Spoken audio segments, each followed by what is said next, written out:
ये कहानी एक राजा और बुद्धिमान मंत्री की है। एक बार की बात है, एक रियासत के मंत्री ने राजा को अपनी बेटी के विवाह समारोह में निमंत्रित किया।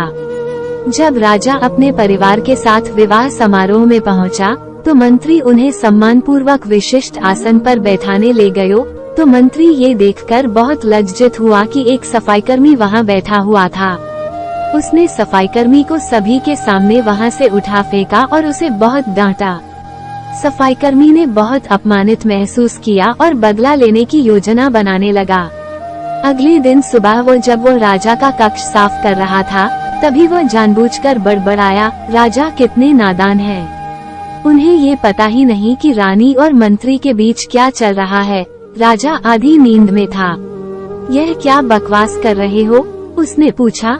महाराज, मैं पूरी रात सो नहीं पाया, मैं तो नींद में बड़बड़ा रहा था, सफाईकर्मी जवाब में बोला। हालांकि उसकी बात सुनकर राजा के मन में संदेह के बीज पड़ गए थे। राजा अब मंत्री से चिढ़ने लगा और समय समय पर अपमानित करने लगा। एक दिन तो उसने द्वारपालों से ये तक कह दिया कि वे मंत्री को महल में घुसने ही न दें। मंत्री राजा के व्यवहार से बहुत चकित था, लेकिन कुछ विचार करने के बाद उसे समझ में आ गया कि सफाईकर्मी ही इसके लिए जिम्मेदार हो सकता है। मैंने उसका अपमान किया था और उसी का उसने बदला लिया है। अब मुझे उसे दोबारा प्रसन्न करना होगा, तभी वो राजा की निगाह में मेरा सम्मान दोबारा दिला सकता है, मंत्री ने सोचा। एक दिन उसने सफाईकर्मी को अपने घर भोजन पर आने का निमंत्रण दिया और कहा, मेरे दोस्त, मुझे क्षमा कर दो, मैंने तुम्हारा अपमान किया था, मुझे गलती का एहसास हो गया है। इन सुंदर कपड़ों को उपहार के रूप में ग्रहण करो, चलो मेरे साथ भोजन करो। सफाईकर्मी प्रसन्न हो गया। वो सोचने लगा, मंत्री तो अच्छा आदमी है, मैंने ही उस दिन गलती कर दी थी।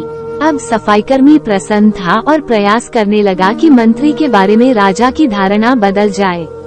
एक बार जब वो राजा के कक्ष में गया तो राजा सो रहा था। वो बड़बड़ाने लगा, अरे, राजा का तो दासी के साथ प्रेम संबंध है, बड़ी लज्जा की बात है। राजा ने उसका बड़बड़ाना सुना तो उठकर बैठ गया। राजा ने सफाईकर्मी को बहुत डांटा। सफाईकर्मी बोला, क्षमा कर दे महाराज, मैं पूरी रात सो नहीं पाया, इसलिए दिन में ही नींद में बड़बड़ा रहा था। उद्धरण चिन्ह। राजा को अपनी गलती समझ में आ गई। इस तरह की अफवाह के चक्कर में आकर उसने अपने बहुत अच्छे सलाहकार की अनदेखी शुरू कर दी थी।